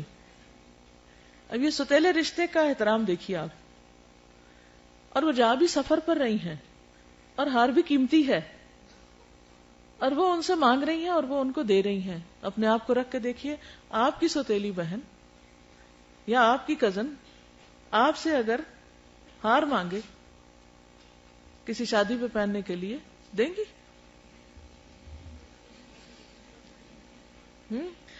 فیصلہ آپ کا ہے جیسے بھی. لیکن یہاں میں صرف بتانا یہ چاہتی ہوں کہ دونوں بہنوں کے درمیان کیسے تعلقات تھے. اگر کسی کو یہ پتا نہ ہو کہ یہ دو بہنیں مختلف ماؤں سے تھیں تو کوئی اندازہ نہیں کر سکتا کہ یہ سوتیلی بھی تھی. یعنی بہت سی حقیقی بہنوں سے زیادہ بہترین تعلقات تھے ان کے باہمی. یہی اصل دین ہے کہ ہمارے اپنے خاندان میں، ہمارے اپنے بہن بھائیوں کے ساتھ، اپنے رشتہ داروں کے ساتھ، اپنے بزرگوں کے ساتھ، اپنے چھوٹوں کے ساتھ ہمارے معاملات کیسے ہیں. اگر ہمارے دین نے ان تعلقات کو خوبصورت نہیں بنایا تو اس کا مطلب ہم نے دین کی روح کو نہیں پایا. اس سے یہ پتہ چلتا ہے کہ صدقہ کرنے کے علاوہ عاریتن بھی چیزیں دے دیا کرتی تھی. بہت باحیا خاتون تھی. اسماء بنت ابی بکر سے روایت ہے کہ ہم لوگ رسول اللہ صلی اللہ علیہ وسلم کے ساتھ حج کے لیے روانہ ہوئے. جب مقام عرج پر پہنچے تو رسول اللہ صلی اللہ علیہ وسلم اترے اور ہم لوگ بھی اتر گئے. عائشہ رضی اللہ تعالی عنہا رسول اللہ صلی اللہ علیہ وسلم کے پاس بیٹھی اور میں اپنے والد کے پاس بیٹھی. اس جملے پر غور کیجیے گا. ابو بکر اور رسول اللہ صلی اللہ علیہ وسلم کے کھانے پینے کا سامان ایک اونٹ پر تھا، یعنی دونوں کا، ابو بکر اور حضور صلی اللہ علیہ وسلم کا. جو ابو بکر کے غلام کے پاس تھا وہ اونٹ. ابو بکر اس غلام کی آمد کے انتظار میں بیٹھے ہوئے تھے. جب وہ شخص آیا تو اونٹ ساتھ نہ آیا، اس نے اونٹ گما دیا. ابو بکر نے پوچھا اونٹ کا ہے؟ غلام نے کہا کل رات وہ کہیں گم ہو گیا تھا. ابو بکر بولے ایک ہی تو اونٹ تھا اور تم نے وہ بھی گم کر دیا. یہ کہہ کر ابو بکر نے غلام کو مارنا شروع کر دیا. یہ دیکھ کر رسول اللہ صلی اللہ علیہ وسلم مسکراتے رہے اور کہتے رہے ذرا دیکھو اس محرم کو، یعنی احرام کی حالت میں یہ کیا کر رہا ہے. ابن ابی رزمہ نے کہا کہ رسول اللہ صلی اللہ علیہ وسلم نے صرف یہ فرمایا ذرا دیکھو اس محرم کو کیا کر رہا ہے اور مسکراتے رہے، اس سے زائد کچھ نہیں کہا. اس سے بھی بہت کچھ سیکھنے کو ملتا ہے. پہلی بات کہ جب سفر میں اترے آپ تو حضرت اسماء حضرت عائشہ کے ساتھ حضور صلی اللہ علیہ وسلم کے ساتھ نہیں بیٹھ گئی، بلکہ کیا کیا، والد کی طرف آ گئی، وہاں بیٹھ گئی اور حضرت عائشہ کو حضور صلی اللہ علیہ وسلم کے پاس چھوڑ دیا. یوں محسوس ہوتا کہ قریب قریب ہی تھے کہیں، لیکن بیٹھنے میں اس سے ان کے حیا کا پتہ چلتا ہے. بعض اوقات بہت قریبی رشتے ہوتے ہیں اور ہم ان میں احتیاط نہیں کرتے. بعض اوقات بھائی اور بھابھی ہو سکتے ہیں، میاں بیوی ہیں، ان دونوں کا اکٹھے بیٹھنے کو دل چاہ رہا ہے، کوئی آپس میں بات کرنے کو جی چاہ رہا ہے، کہیں ٹرپ پر ہے، سفر پر ہے، تو ہم ان کے ان جذبات کا احساس نہیں رکھتے. وہ جہاں بیٹھیں گے ہم بیچ میں جا کے بیٹھ جائیں گے. اور بعض لوگ تو انٹینشنلی جان بوجھ کر دوسروں کو ستانے کے لیے ایسے کام کرتے ہیں کہ ان کو خوش نہیں ہونے دینا، ان کو کٹھے نہیں بیٹھنے دینا. یہ سوچ بڑی گھٹیا سوچ ہے کہ کسی کی خوشی دیکھی نہ جائے انسان سے، یا کسی کا سکون برباد کر کے وہ خود خوش ہو. ایسا نہیں کرنا چاہیے. ہر ایک کی ایک پرائیویسی ہے. اب بعض نندیں صرف بھائیوں کو یہ تانے دیتی رہتی ہیں، ہاں شادی سے پہلے تو تم ہم سے بہت باتیں کرتے تھے اور ہمیں بڑی توجہ دیتے، اب جب سے بیوی آئی ہے تو تم نے ہم سے بولنا چالنا ہی چھوڑ دیا. یہ بھی گھٹیا باتیں، ایسا بھی نہیں کرنا چاہیے. اور دوسرے کی خوشی میں خوش ہونا چاہیے، اسی سے تعلقات خوشگوار ہوتے ہیں. اور یاد رکھیے جو ہم کسی کے ساتھ کریں گے وہ ہمارے ساتھ بھی ہوگا. اگر ہم کسی کو ستائیں گے تو کوئی اور ہمیں آ ستائے گا. جب ہم کسی کا احترام کریں گے تو اللہ تعالیٰ دوسروں کے دلوں میں بھی ہمارا احترام ڈال دے گا. تو جو اپنے لیے چاہتے ہیں وہی دوسروں کے لیے چاہیں. جب کسی کے ساتھ کوئی معاملہ کرنے لگے فوراً سوچیں میں اپنے لیے کیا چاہوں گا، اس موقع پر میرے ساتھ کیا کیا جائے، تو اس میں انسان احتیاط برتے. دوسری بات یہاں پر آپ دیکھیے کہ ابو بکر کے غلام نے اونٹ گم کر دیا اور کھانا پینا تھا اس پہ کوئی معمولی بات نہیں تھی، سفر میں تھے اور سب کچھ ہی نقصان کر دیا اس نے. اب احرام کی حالت میں کیا حکم ہے؟ فمن فرض فیہن الحج فلا رفث ولا فسوق ولا جدال فی الحج. کیا وہ اس کی خلاف ورزی نہیں کر رہے؟ اس حد تک سرزنش کی اجازت ہے. لڑائی جھگڑا فتنہ فساد نہیں، لیکن سمجھانے میں اگر کوئی لفظ سخت ہو جائے تو کوئی حرج نہیں. اور اس کا جواز کہاں سے ملتا ہے؟ نبی صلی اللہ علیہ وسلم کے مسکرانے سے. اور ساتھ آپ ان کو یاد دہانی بھی کرا رہے ہیں کہ دیکھو احرام کی حالت میں ہو، دیکھو یہ محرم کیا. یہ بھی تو کہہ سکتے دیکھو ابو بکر کیا کر رہا ہے، یا کوئی اور لفظ بولتے. آپ نے وہ لفظ بولا کہ جو اس وقت ان کی حالت کی گواہی دے رہا تھا، ان کی حالت بیان کر رہا تھا کہ دیکھو یہ احرام کی حالت میں ہو کیا رہا ہے. یعنی ایک طرح سے انڈائریکٹ ان کو بھی سمجھا رہے تھے. لیکن آپ نے ان کی لڑائی پہ مزید لڑائی نہیں شروع کر دی کہ آپ ان کو ڈانٹنا شروع کر دیں. تو اب ابو بکر کے غلام کو سمجھانے کا ایک انداز ہے اور حضور صلی اللہ علیہ وسلم کے ابو بکر کو سمجھانے کا دوسرا انداز ہے. لقد کان لکم فی رسول اللہ اسوۃ حسنہ. حضرت اسماء کو مردوں کے ساتھ چلنے میں بھی بہت حیا تھی. اسماء بنت ابی بکر کہتی ہیں کہ زبیر رضی اللہ عنہ کی وہ زمین جو رسول اللہ صلی اللہ علیہ وسلم نے ان کو دی تھی، ان کے شوہر کو، اس سے میں اپنے سر پر کھجور کی گٹلیاں گھر لایا کرتی تھی. یعنی کھجور کی گٹلیاں اٹھا کر سر پہ لاد کے لایا کرتی تھی. یہ زمین میرے گھر سے 2 میل دور تھی. ایک روز میں آ رہی تھی اور گٹلیاں میرے سر پر تھیں. راستے میں رسول اللہ صلی اللہ علیہ وسلم سے ملاقات ہو گئی. آپ کے ساتھ قبیلہ انصار کے کئی آدمی تھے. آپ نے مجھے بلایا، پھر اپنے اونٹ پر بٹھانے کے لیے کہا. آپ چاہتے تھے کہ مجھے اپنی سواری پر اپنے پیچھے سوار کر لیں، لیکن مجھے مردوں کے ساتھ چلنے میں شرم آئی، کیونکہ آپ کے ساتھ انصار کے اور لوگ بھی تھے. اب سارے مرد ہیں اور یہ ایک اکیلی عورت ہے، تو انہوں نے اس آفر کو قبول نہیں کیا. اور زبیر کی غیرت کا بھی خیال آیا کہ میرے شوہر کو پسند نہیں آئے گا. زبیر رضی اللہ عنہ بڑے ہی غیرت مند تھے. آپ صلی اللہ علیہ وسلم بھی سمجھ گئے کہ میں شرم محسوس کر رہی ہوں، اس لیے آپ آگے بڑھ گئے. آپ نے بھی اصرار نہیں کیا. پھر میں زبیر رضی اللہ عنہ کے پاس آئی اور ان سے واقعہ کا ذکر کیا کہ آپ سے میری ملاقات ہوئی، نبی صلی اللہ علیہ وسلم سے، کہ میرے سر پہ گٹلیاں تھیں اور آپ کے ساتھ چند صحابہ بھی تھے. آپ نے اپنا اونٹ مجھے سوار کرنے کے لیے بٹھایا، لیکن مجھے اس سے شرم آئی اور آپ کی یعنی تمہاری یعنی شوہر کی غیرت کا بھی خیال آیا. اس پر زبیر نے کہا اللہ کی قسم مجھ کو تو اس سے بڑا رنج ہوا کہ تو گٹلیاں لانے کے لیے نکلے. اگر تم نبی صلی اللہ علیہ وسلم کے لیے سوار ہو جاتی تو اتنی غیرت کی بات نہ تھی. یعنی وہ اللہ کے رسول تھے اور تم، یعنی مجھے تو رنج ہوا کہ تم نے ایک چانس گنوا دیا یا آپ کی آفر کو قبول نہیں کیا. اس کے بعد میرے والد ابو بکر نے ایک غلام میرے پاس بھیج دیا. وہ گھوڑے کا سب کام کرنے لگا اور میں بے فکر ہو گئی، گویا انہوں نے غلام بھیج کر مجھے آزاد کر دیا، کیونکہ ان کی زندگی بہت بامشقت زندگی تھی اور کھیت پہ کام کرتی تھی اور شوہر کا ہاتھ بٹاتی تھی کیونکہ ان کے پاس اور کوئی ملازم اور غلام وغیرہ نہیں تھے. اور پیدل اتنی دور سے، ایک اور روایت میں آتا ہے کہ ایک اور زمین جس سے آتی تھی یہ 3 فرسخ تھی جو تقریباً 9 کلومیٹر بنتی، وہاں سے پیدل اٹھا کے سامان آتی تھی. اس سے کیا پتہ چلتا ہے؟ اور آپ کو معلوم ہے انہوں نے بہت سی احادیث روایت کی ہیں، وہ بہت عبادت گزار تھی، بہت صدقہ گزار تھی، لیکن اس کے ساتھ ساتھ کیا کیا؟ گھر کا کام بھی کیا اور گھر کے علاوہ باہر بھی کام کیا، جاب بھی کی. ہم کیا چاہتے ہیں کہ بس نعمتوں کی زندگی ہو، کوئی مشقت نہ ہو، بس آرام ہو، کنوینئنس ہو، جبکہ صحابیات دوہری ذمہ داریاں ادا کر رہی ہیں، پر مشقت زندگی بسر کر رہی ہیں. پھر اسی طرح ان کو فحش گفتگو پسند نہیں تھی. یعنی پرائیویٹ زندگی کے وہ معاملات جو شوہر بیوی کے درمیان ہوتے ہیں یا ایسی کوئی چیز ان کو برسر عام بیان کیا جائے یا پبلک میں بیان کیا جائے، اس کو یہ ناپسند کرتی تھی. ابو اسحاق بن یسار کہتے ہیں کہ ہم اس وقت مکہ مکرمہ میں تھے جب عبداللہ بن زبیر ہمارے یہاں تشریف لائے. کون عبداللہ بن زبیر؟ ان کے بیٹے. انہوں نے ایک ہی سفر میں حج اور عمرے کو اکٹھا کرنے سے منع فرمایا. ابن عباس کو معلوم ہوا تو انہوں نے فرمایا کہ ابن زبیر کو اس مسئلے کا کیا پتہ نہیں. انہیں یہ مسئلہ اپنی والدہ اسماء بنت ابی بکر سے معلوم کرنا چاہیے. کیا مسئلہ؟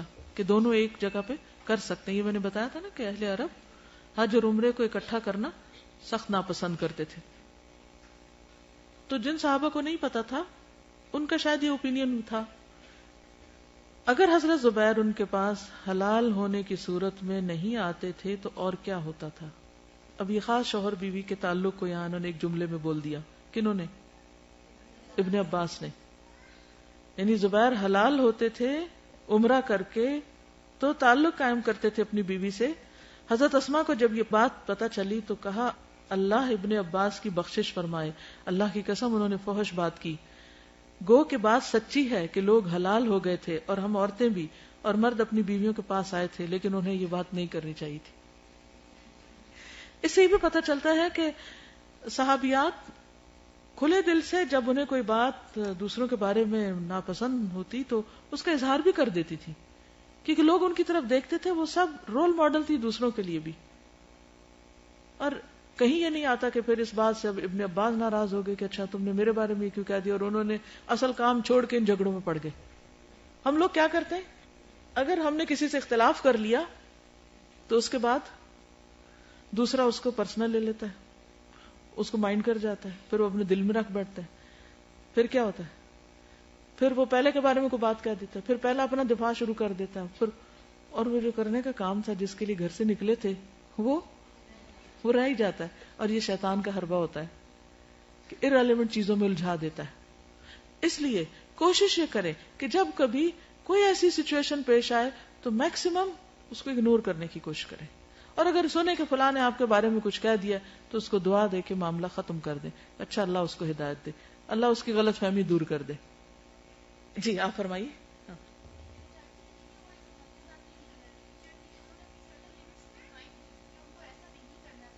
بالکل ڈیفائن کرنا چاہیے۔ اور دیکھیے حضرت ابن عباس کا بڑا مرتبہ اور مقام ہے، نبی صلی اللہ علیہ وسلم نے ان کے لیے دعا کی، لیکن کبھی دانا انسان کے منہ سے بھی کوئی ایسی بات نکل جاتی ہے جو درست نہیں ہوتی، اور اس سے یہ پتہ چلتا ہے کہ ہم سب انسان ہیں، اور اگر کسی کے منہ سے ایسی بات نکل جائے تو دوسرے کو بتانے میں ڈرنا نہیں چاہیے، اور سننے والے کو مائنڈ نہیں کرنا چاہیے۔ آپ کو معلوم ہے کہ جب بھی میں کوئی لیکچر دیتی ہوں اس کے بعد جو بھی ایسی باتیں ہوتی ہیں جو کسی بھی طرح پسندیدہ نہیں ہوتی یا درست کہیں نہیں ہوتی کوئی بات، تو الحمدللہ جو ہماری ایڈیٹنگ ٹیم ہے وہ باقاعدہ اس کو لکھ کر بھیجتی، باقاعدہ نوٹیفائی کرتی کہ آپ نے یہ معلومات اس طرح دی جبکہ اس طرح ہے، یہ بات یوں کہی جبکہ نہیں کہنی چاہیے تھی، یہاں آپ کی یوں ہنسی نکل گئی جو ہم ایڈٹ کر رہے ہیں۔ اور الحمدللہ ایک نہیں پورا پیج بعض اوقات ہوتا ہے مجھ پہ کریٹیسزم کا، اور میں اس کو کبھی مائنڈ نہیں کرتی، اللہ کے فضل سے میں خوش ہوتی ہوں، میں کہتی ہوں شکر اللہ کا جس نے مجھے ایسے ساتھی دیے کہ جو میرے اوپر اتنی تیکھی نظر رکھتے ہیں کہ میں کہیں پھسلوں تو مجھے پکڑے، یہ میں اپنی خوش قسمتی سمجھتی ہوں۔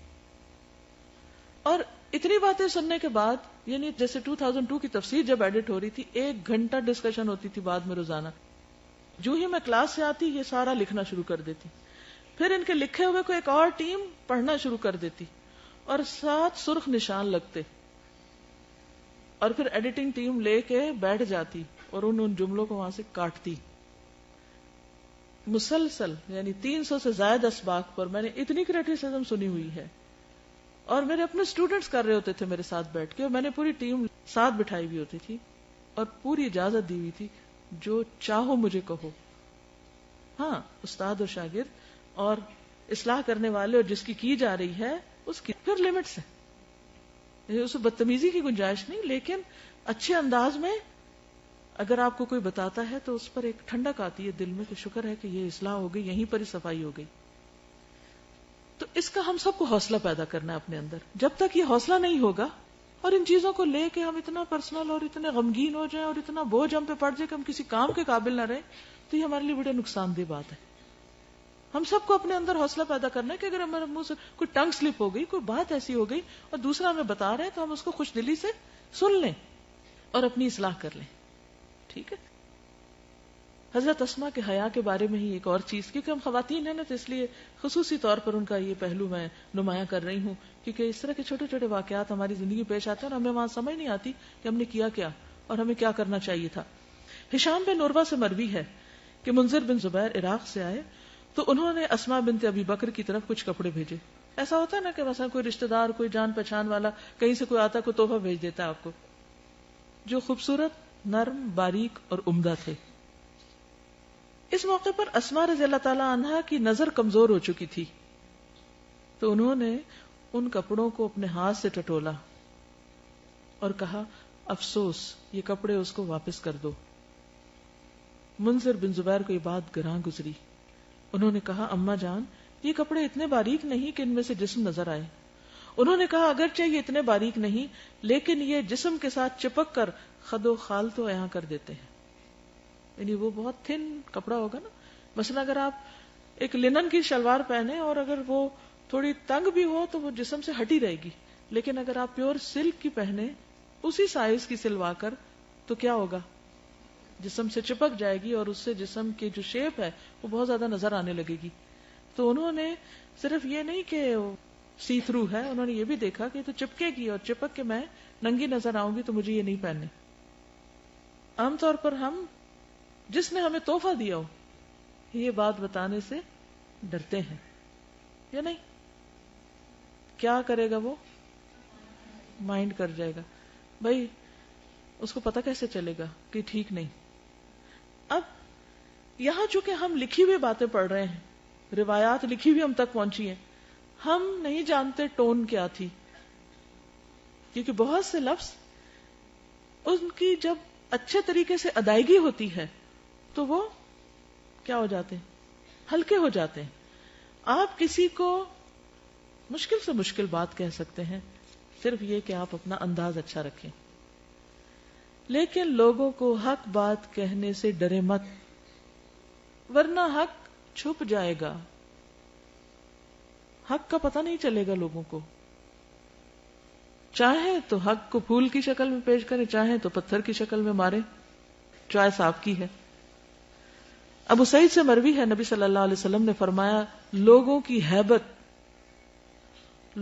ہیبت تم میں سے کسی کو حق بات کہنے سے نہ روکے.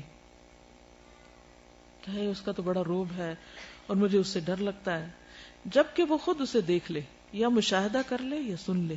یعنی بات وہ کرے جیسے انہوں نے ہاتھ لگا کے سارا کچھ پہلے معلوم کیا, کسی سے نہیں پوچھا اچھا تم بتاؤ کیسے کپڑے, سنی سنائی پہ آگے نہیں بات کی, بلکہ اس کا مشاہدہ کیا, اس کا جائزہ لیا. ابو سعید کہتے ہیں کاش میں نے یہ حدیث نہ سنی ہوتی. ابو سعید یہ حدیث سن کر رو پڑے اور کہا اللہ کی قسم ہم نے کئی غلط چیزیں دیکھی لیکن اظہار کرنے سے ڈر گئے. ہم نہیں بتا سکے دوسرے کو, ہم اس حکم پہ عمل نہ کر سکے. سمجھ آ گئی ہے؟ کیا سمجھ آئی؟ علم وہی ہے جو عمل میں لایا جائے.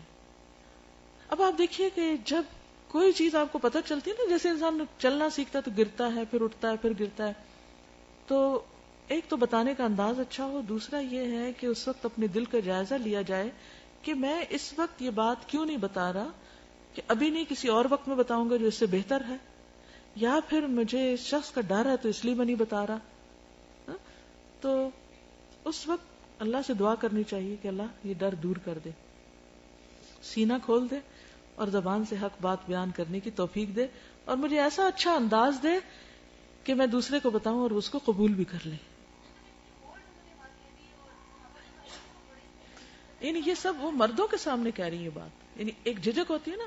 عام طور پہ ہم عورتوں کو تو پھر بھی کچھ کہہ دیتے ہیں, کسی مرد کو کہنے سے اور ڈر لگتا ہے تو چپ کر جاتے ہیں. جی اصل بات یہ کہ ہمیں کہنا نہیں آتا, ہم پتھر مارتے ہیں جس کی وجہ سے پھر وہ بات بگڑ جاتی. السلام علیکم. میں ڈاکٹر ہوں اور یونیورسٹی میں پڑھاتی ہوں. تو مجھے اس طرح لیکچر ملا اسلامک پرسپیکٹو آف ابارشنس. اب کافی سیریس قسم کا ٹاپک تھا. تو میرے جو پرنسپل تھے جنرل صاحب ہیں, انہوں نے مجھے بلایا. انہوں نے مجھے کہا کہ آپ نے اس پہ کیا لیکچر تیار کیا ہے. تو میں نے بتایا کہ سر اس طرح سے کہ ابارشن تو کسی صورت میں بھی جائز نہیں ہے. تو انہوں نے مجھے کہا نہیں, میں یہ سمجھتا ہوں کہ پہلے 4 مہینے 10 دن اگر بچہ اب نارمل ہے تو آپ اس پہ لیکچر کریں کہ وہ جائز ہے, کیونکہ اس پہ فتاویٰ ہیں کہ ابارشن کیا جا سکتا ہے. الحمدللہ میں نے ان سے ایک بات کی, میں نے کہا سر مجھے یہ بتائیے کہ جب کوئی سیل ڈیوائڈ ہوتا ہے کیا وہ نان لیونگ ہوتا ہے یا living? He has no answer. وہ مجھے کہنے لگے یو آر ویری ڈیفیکلٹ. لیکن انہوں نے میری بات کو قبول کیا.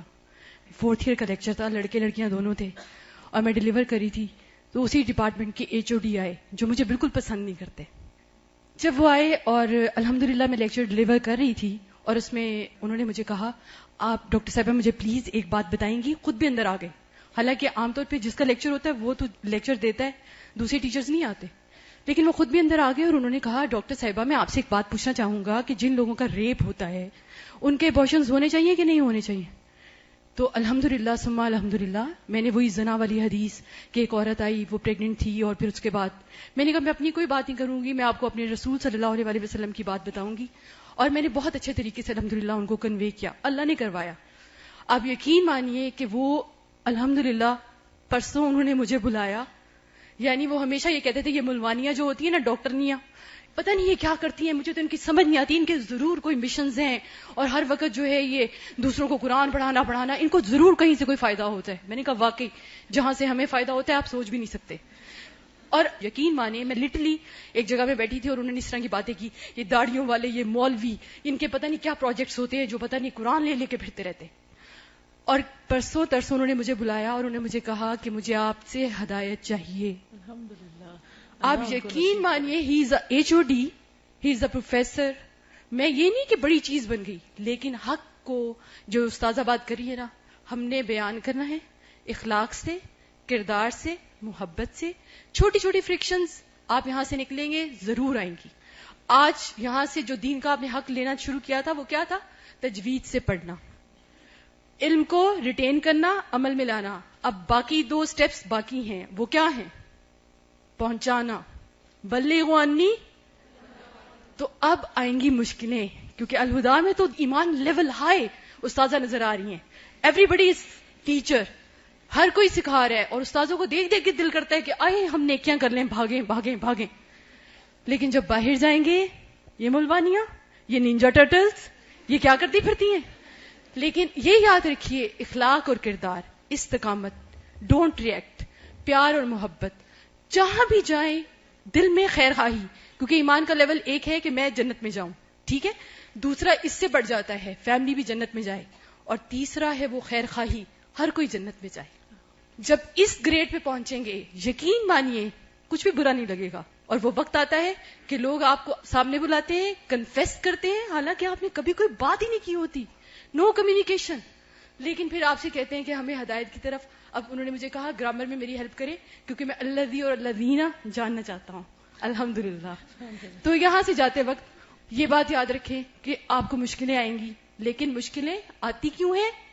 ٹریننگ کے لیے، غم دینے کے لیے نہیں۔ یو ٹرن، جہاں مشکل آئی ہے پرابلم کیا ہے؟ میرے ساتھ، باہر کوئی پرابلم نہیں ہے، اور جو ہی میکسیمم پازیٹیو ہو جائیں گے پریشانی فنشڈ۔ سمجھ آ گئی بات؟ پریشانی فنشڈ، بلائنڈنس آنکھیں بن گئی، بس یہاں سے یہ ارادے کر کے جائیں الحمدللہ اتنے لوگ جا رہے ہیں اور اس سے ڈبل آنے چاہیے انشاءاللہ۔ السلام علیکم ورحمۃ اللہ۔ وعلیکم السلام ورحمۃ اللہ، جزاکم اللہ خیرا۔ یہ ہماری ایک اور بہن ہے، ایک گورنمنٹ آفیشل ہیں، انہوں نے کس طرح حق پہنچایا، کس طرح بات پہنچائی دوسروں تک۔ یہ حج ڈیوٹی پر تھیں۔ وہ کہتی ہیں کہ حج از اے پلگرمیج اسپرچل اپلفٹ، اردو میں کر دیتی اس کو۔ تو ون ایکسپیکٹس کہ تقوی کا لیول جو ہوتا ہے وہ حاجیوں کا بہت ہائر ہوتا ہے، اور اس پریزمپشن پر میں نے سیلف اپوائنٹڈ ٹاسک کو خود پہ اپنے آپ کو لازم کر کے یہ سوچا کہ حاجیوں کو میں دورہ قرآن کی CD فری ڈسٹریبیوٹ کروں گی۔ تو کہتے ہیں کہ میں نے یہ پلان کیا، اور بنگلور انٹرنیشنل ایئرپورٹ پر جو مدینہ سے ڈائریکٹ فلائٹس آ رہی تھی ان سب حاجیوں کو میں CD دینے کے لیے اپنے ساتھ لے گئی۔ کہتے ہیں کہ میرے لیے تو بہت سمپل سا ٹاسک تھا، اور میں نے سوچا کہ اس میں کیا مشکل ہے، میں اپنے پیسوں سے CDs دے رہی ہوں اور میں ہر ایک کو دوں گی اور لوگ خوشی سے لیں گے۔ لیکن کہتے ہیں کہ جب میں نے وہ دینا شروع کی تو کچھ لوگوں نے تو لے لی، کچھ نے انکار کر دیا کہ ہم نہیں لیتے، کچھ نے میری طرف سسپیشسلی دیکھا کہ یہ کون ہے، یہ کیا کر رہی ہے۔ کہتی کہ اس وقت مجھے تھوڑا سا اپنے اندر ایک فیل ہوا کہ میں نے شاید کچھ ٹھیک نہیں کیا، کیونکہ ہوتا ہے نا کہ جب دوسرا انکار کر دے کچھ لینے سے، یا آپ کو وہ رسپانس نہ ملے جو آپ ایکسپیکٹ کر کے جانی، کیونکہ یونیفارم میں تھی، ڈیوٹی پر تھی، کسٹمز آفیسر تھی، تو ڈیوٹی پر تھی، تو ان کو یہ تھا کہ میں ڈیوٹی پر بھی ہوں، یونیفارم میں بھی ہوں، اور جب میں کسی کو کچھ دوں گی تو اس نے کیا انکار کرنا۔ لیکن اس کے باوجود جب لوگوں نے سب نے ایکسپٹ نہیں کیا تو مجھے تھوڑی سی وہ ہوئی۔ پھر اس کے بعد وہ کہتے کہ ایک اور آفیسر آیا، CISF آفیسر ان یونیفارم، تو میں نے اس کو CD آفر کر دی۔ تو اس نے بہت اچھی طرح شکریہ ادا کر کے لی، تو میرا ایک حوصلہ ہو گیا. کہتی نیکسٹ ڈے پھر میں نے سوچا کہ اچھا پھر میں کرتی ہوں. کہتی کہ پھر میں نے اس کے لیے لوگوں کو تھوڑا سا ایکسپلین کیا کہ یہ کیا ہے اور میں کیوں دے رہی ہوں، اور اس کے بعد میں نے دینا شروع کیا، اور الحمدللہ لارج نمبر آف پیپل نے اس کو خوشی سے لیا. اور پھر ان کی 15 دن کی ڈیوٹی تھی حج ٹرمینل پہ، اور اس میں انہوں نے بے شمار لوگوں کو پیغام پہنچایا اور ان کے ساتھ ایک ریپو بھی بلڈ کیا.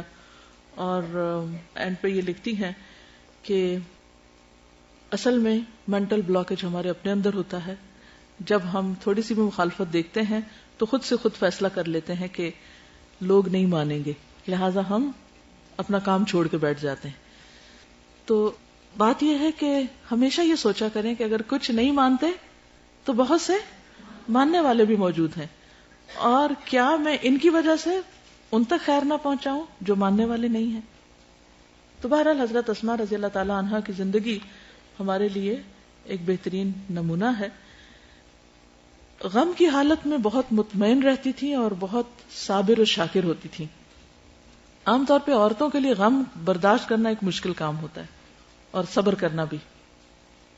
ایک روایت میں آتا ہے، عطیہ کہتے ہیں کہ میں نے عبداللہ بن زبیر کو، جو ان کے بیٹے تھے، کھجور کے درخت کے ساتھ سولی لٹکے ہوئے دیکھا جب ان کو حجاج بن یوسف نے سولی پہ چڑھا دیا تھا.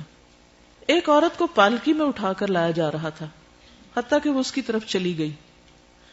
لوگوں نے کہا یہ ان کی ماں ہے. ان کا چہرہ کھلا تھا اور وہ مسکرا رہی تھی. حجاج آیا اور اس نے اس کو یعنی عبداللہ بن زبیر کو ماں کی خاطر نیچے اتار دیا اور کہا، اے اسماء، میں اور یہ کھجور کے اس درخت کی طرف دوڑتے تھے اور یہ مجھ سے اس کی طرف سبقت لے گیا. بہرحال اس وقت حضرت اسماء کا جو انداز تھا، کہتے ہیں کہ ان کے ساتھ ایک باندی بھی تھی، ان کی بینائی ختم ہو چکی تھی. اور جب انہوں نے یہ ساری بات دیکھی اور سنی حجاج بن یوسف نے جو کچھ کہا، تو انہوں نے کہا کہ ہمیں رسول اللہ صلی اللہ علیہ وسلم پہلے سے ہی بتا چکے ہیں کہ بنو ثقیف میں سے 2 کذاب آدمیوں کا خروج ان قریب ہوگا، جن میں سے دوسرا پہلے کی نسبت زیادہ بڑا شر اور فتنہ ہوگا اور وہ مہلک ہوگا. تو بہرحال یعنی میں تو اس کو پہلے سے ایکسپیکٹ کر رہی تھی. اور انہوں نے انتہائی صبر کا مظاہرہ کیا. ان کی کچھ سپیچ کے اور الفاظ بھی آتے ہیں، وہ آگے جا کے دیکھیں گے انشاءاللہ. لیکن کہنے کی بات یہ کہ اس وقت خود ان کی عمر تقریباً 100 سال تھی، اور کہتے ہیں کہ 100 سال کی عمر میں بھی نہ ان کی عقل میں کوئی فطور آیا اور نہ ان کے کوئی دانت گرے. یعنی ذہنی حالت بالکل درست تھی، بالکل آخر تک بھی. ان کی بینائی بس چلی گئی تھی لیکن خود چلتی تھی، یعنی ان کے جسم میں کسی قسم کی کمزوری نہیں آئی تھی، فزیکلی بھی فٹ تھی. اور اس کی شاید ایک وجہ یہ بھی ہوگی کہ ایک بہت بامشقت زندگی انہوں نے گزاری. روز کی جو واک تھی ان کی کھیتوں میں جانے اور آنے کی، اور جس طریقے سے یہ مختلف کام کرتی تھی. کہتی ہے کہ جب مجھ سے زبیر نے شادی کی، نہ ان کے پاس مال تھا، نہ زمین، نہ لونڈی، نہ غلام، سوائے پانی کھینچنے والے اونٹ اور گھوڑے کے. زبیر کے گھوڑے کو میں چراتی تھی. آپ گھوڑے کے قریب جا سکتی، ہاتھ لگا سکتی ہیں اس کا. یہ گھوڑے کو چراتی تھی، پانی پلاتی تھی، ان کا ڈول سیتی تھی، آٹا پیستی تھی. البتہ روٹی پکانا مجھے نہیں آتا تھا. بہت سے مردوں والے کام کرتی تھی لیکن یہ کام نہیں آتا تھا. میری روٹی انصاری پڑوس نے پکاتی تھی، وہ بڑی نیک عورتیں تھی، یعنی وہ مجھے ہیلپ کرتی تھی اس کام میں. پھر اسی طرح یہ ہے کہ جب انہوں نے مدینہ کی طرف ہجرت کی تھی، اس وقت یہ بالکل آخری دنوں سے تھی، اور قباء میں ان کا بیٹا پیدا ہوا تھا. یعنی کتنی مشقت میں. ہم تو ان دنوں میں نماز بھی اشاروں سے شروع کر دیتے ہیں، اکثر میں نے لڑکیوں کو دیکھا ہے، اور چلنا پھرنا بھی بند اور بالکل آرام اور ہائے ہائے ہو رہی ہوتی ہے. لیکن انہوں نے اس موقع پر ہجرت کی، اور یہ کہتی ہے کہ میں عبداللہ بن زبیر سے مکہ میں ہی حاملہ ہو گئی تھی. حمل کے دن پورے ہونے کو تھے کہ مدینہ کے لیے روانہ ہوئی. قباء میں اتری، وہیں میرا بچہ پیدا ہوا. پھر میں اس کو لے کر رسول اللہ صلی اللہ علیہ وسلم کی خدمت میں آئی، اسے آپ کی گود میں ڈال دیا. آپ نے کھجور منگوائی، اس کو چبایا، اس کے منہ میں ڈال دیا. چنانچہ سب سے پہلے اس کے پیٹ میں آپ کا لعاب دہن داخل ہوا. پھر اس کے تالوں میں کھجور لگا دی اور اس کے حق میں دعا کی اور اس پر مبارکباد دی. یعنی حضور صلی اللہ علیہ وسلم نے دعا دی. یہ سب سے پہلا بچہ تھا جو اسلام میں پیدا ہوا. لوگ بہت زیادہ خوش تھے اس لیے کہ مسلمانوں کے متعلق کہا جاتا تھا کہ یہود نے ان پر جادو کر دیا ہے، اس لیے ان کے ہاں اب اولاد نہیں ہوگی۔ ہمارا یہ صحیح بخاری کی روایت تھی۔ کتاب کی طرف آئیے، یہاں پر انہوں نے پہلے بچے کی ولادت کی بات کی ہوئی ہے، اور یہ بھی کہا جاتا ہے کہ حضرت عائشہ اٹھا کر اس بچے کو حضور صلی اللہ علیہ وسلم کی خدمت میں حاضر ہوئی، آپ نے اسے گھٹی دی اور ان کا نام بھی آپ نے رکھا عبداللہ۔ پھر اسی طرح صبر کرنے والی بیوی تھی، شوہر کے ساتھ مفلسی کی زندگی بسر کی تھی، گھریلو کام کاج اور اپنے خاوند کی گھوڑی کی دیکھ بھال نے انہیں تکلیف میں مبتلا کر رکھا تھا۔ مزید برآں ان کے خاوند کا مزاج بھی سخت تھا۔ جب سید اسماء نے صورتحال کی اپنے والد سے شکایت کی تو انہوں نے صبر کی تلقین کی، لہذا بہت صابر و شاکر بھی تھی۔ تھوڑے عرصے کے بعد ان کی حالت بہتر ہو گئی، مال و دولت کی فراوانی ہوئی، لیکن اس فراوانی نے ان کے طرز زندگی میں کوئی تبدیلی نہیں کی۔ دل کی بہت غنی تھی، دنیاوی چمک دمک ان کی طبیعت پر اثر انداز نہ ہوتی، شریف الطبع، کثرت سے صدقہ و خیرات کرنے والی۔ جب بیماری میں مبتلا ہونے کے بعد شفا یاب ہوئی تو اللہ تعالیٰ کا شکر ادا کرتے ہوئے، اس کے فضل و کرم کا اعتراف کرتے ہوئے اپنے غلام آزاد کیے۔ وہ اپنی اولاد کو سخاوت کرنے کی تلقین کرتے ہوئے فرمایا کرتی تھی، انفقوا وتصدقوا ولا تنتظروا الفضل، خرچ کرو، صدقہ و خیرات دو اور فراوانی کا انتظار نہ کرو، یہ نہ سوچو کہ جب ہمارے پاس بہت کچھ ہو جائے گا تو پھر ہم دوسروں کو دیں گے۔ حضرت اسماء اپنے والد گرامی کی نصیحت کو اپنی اولاد کی طرف انہوں نے منتقل کیا۔ ان کے والد بھی تو بہت زیادہ صدقہ خیرات کرنے والے تھے۔ اپنے بیٹے عبداللہ کو بلند اخلاقی کے جوہر سے آراستہ کیا۔ سیدنا زبیر مشرکین کے ساتھ نبرد آزما ہوتے وقت اپنے بیٹے عبداللہ کو سواری پر اپنے پیچھے بٹھاتے تھے تاکہ وہ لڑائی کا فن سیکھ لے اور شہ سواری میں مہارت پیدا کر لے۔ وہ اپنے والد گرامی سے شرف و کرم کا درس لیا کرتے تھے اور میدان حرب میں مقابلے کا مشاہدہ کیا کرتے تھے۔ حضرت اسماء نے اپنے بیٹے میں دین الہی کے غلبے کے لیے بہادری کا جوہر پیدا کیا تھا اور اسے ہر گھڑی حق کا ساتھ دینے کے لیے تیار کیا تھا۔ یہ اگلی ایک روایت اس میں لکھی ہے انہوں نے، جس میں آتا ہے کہ حضرت زبیر نے ان کو طلاق دی تھی، لیکن یہ روایت جو ہے یہ درست نہیں ہے، کیونکہ اس میں ایک راوی ہیں جو ثقہ راویوں سے موضوع باتیں بھی روایت کرتے ہیں۔ حضرت زبیر جو ہے وہ ان کو جنت کی بشارت نبی صلی اللہ علیہ وسلم نے دی تھی۔ یہ ضرور ملتا ہے کہ ان کا مزاج تھوڑا سخت تھا، لیکن کسی صحیح روایت سے یہ نہیں پتہ چلتا کہ واقعی انہوں نے پھر طلاق دی تھی یا نہیں۔ پھر اسی طرح ایک اور روایت بھی اسی راوی سے ہے جو کہ درست نہیں ہے، جس میں انہوں نے کہا کہ ان کی گردن میں برم پیدا ہوا تو آپ نے سوجی ہوئی جگہ پہ ہاتھ لگایا۔ نبی صلی اللہ علیہ وسلم تو بیعت کے موقع پر بھی کسی نامحرم عورت کے ہاتھ میں ہاتھ نہیں رکھتے تھے، تو یہ آپ کی شان کے مبرہ ہے کہ آپ کسی عورت کی گردن پہ ہاتھ رکھ کر کچھ دم وغیرہ کریں یا کوئی علاج کریں۔ پھر اسی طرح بحیثیت ماں اپنے بیٹے کو انہوں نے بہت بہادر بنایا تھا اور حق گو بنایا تھا، کیونکہ ان کے اپنے اندر حق گوئی کی صفت تھی، لہٰذا وہ صفت ان کے بیٹے کے اندر بھی آئی۔ آج کے لیے اتنا ہی کافی ہے۔ سبحانک اللہم و بحمدک، نشہد ان لا الہ الا انت، نستغفرک و نتوب الیک۔ السلام علیکم و رحمۃ اللہ وبرکاتہ۔